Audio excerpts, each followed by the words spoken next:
Friedrich Nietzsche said, "It's not the lack of love, but the lack of friendship which makes for unhappy marriages." And novelist Anais Nin wrote, "Love never dies a natural death.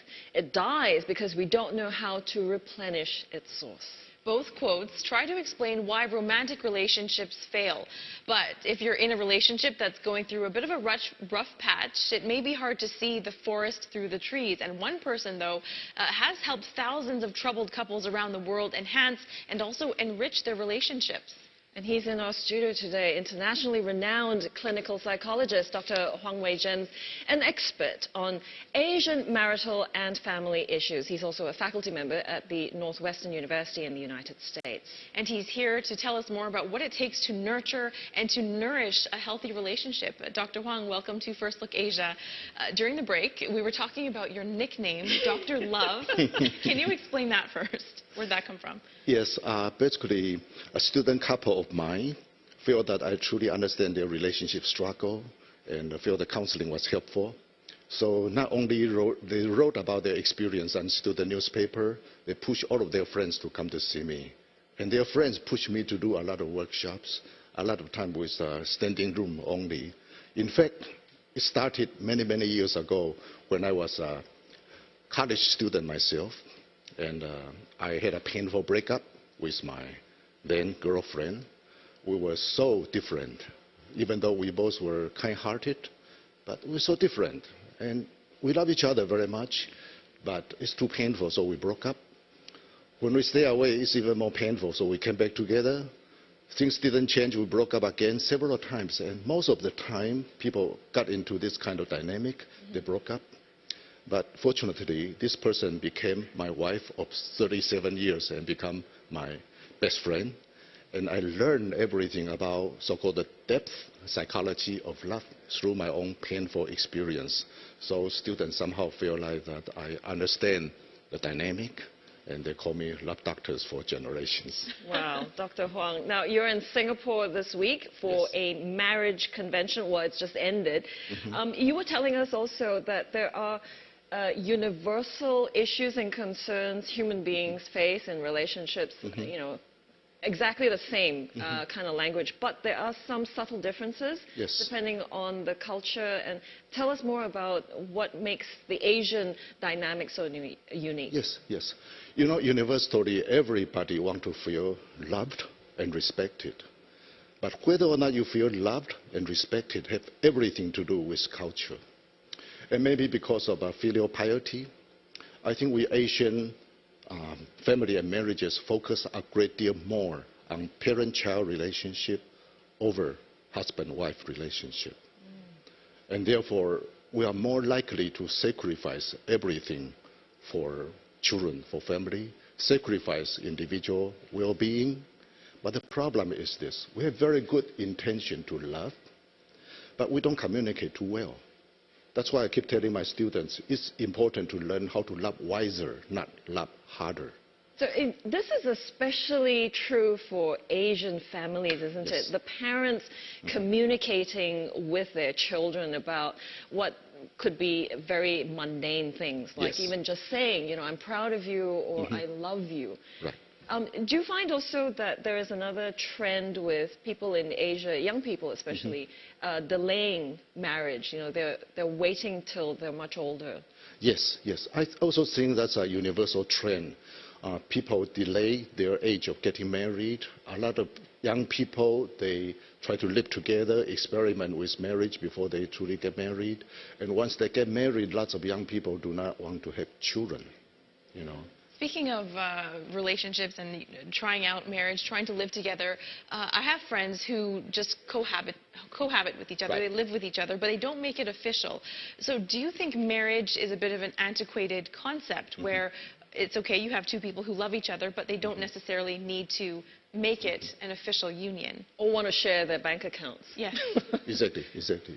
Yeah, that is a very, very important question. Lots of people thought marriage is going to die as an institution. And I don't think so. Because the most persistent human cry is, will you be there for me in times of danger? Okay? And attachment is so deeply rooted in humanity. And we are all looking for that special someone to share life with, and somebody who truly loves us and be there for us. And the problem is that without commitment, people don't experience the true love. And in the United States, they actually have experimented with that, the hippie movement, the open marriage movement, the threesomes. None of those worked. So the key is attachment. And to make relationship work, you really need to work on, well, first of all, you want to be together for life, and whatever issue you have, you can work it out. Basically, it's the willingness to love and the willingness to learn the wisdom. And now we have 30 years of empirical research to tell us what make or break relationship. As long as people are willing to learn, they are going to enjoy the fruit of their hard work. Now, I've been following some research over the years which does point to the other C word, which breaks up relationships or is an indicator of the relationship's doom, and that's contempt. So, Dr. Huang, you mentioned commitment, which I think is a very strong C word as well. When you're speaking to people around the world, what are some of your most important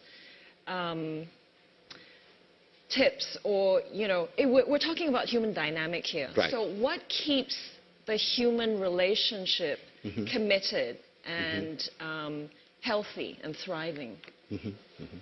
I typically, if I can summarize 30 years of empirical research into just 1 minute, I would say that it's crucial to work on effectively managing differences and conflict, intentionally nurturing the friendship between two people, and continue to develop authentic sense of self. And there are ways, some simple ways that can really help to protect relationship. People heard me talk about the concept of emotional bank account. Whenever we feel loved and nurtured, we deposit love unit into this bank account. When the account is rich, it's much, much easier to deal with, excuse me, much, much easier to deal with conflict and those kind of issues. And in order to build up this emotional bank account, being intentional is very important. And I typically talk about some simple, very simple things to do. For example, I talk about the big 7. Do we have time to go? Very quickly, probably within 1 minute, I can talk about the big 7. Because structure determine or affect functioning. Nowadays, human beings are so busy. And we need to develop something to really protect relationship, help both people to enjoy their companionship. The big 7, very easy. It's the meaningful ritual. Number 1, when you wake up in the morning, when you see your partner, just give him or her a smile, say good morning, easy. Very easy. Number 2, when you are partying in the morning, you hug the other person, bless the other person before they go. That's what we do with my wife every day, because we learn from other experience. Some loving couple, once they leave in the morning, the spouse doesn't come back in the evening, accident or something like that. So it's important to let your spouse know that you love them. That's number 2, very easy. Number 3, when you return, you just give each other a hug, a smile. That's deposited into the love bank, right? Same connection. Yeah, Yep. yeah. And number 4, you just say, what's happening today? Basically, I call that new information. Tell each other just one thing that happened today and how you feel about it. Dr. Huang, Yes? we will have to continue this conversation shortly, but thank you very much for spending your time today with us and sharing your insights. Dr. Huang Wei-Jen, he's a world-renowned love guru, untying the knots and crannies of relationships for us today. So much to talk about.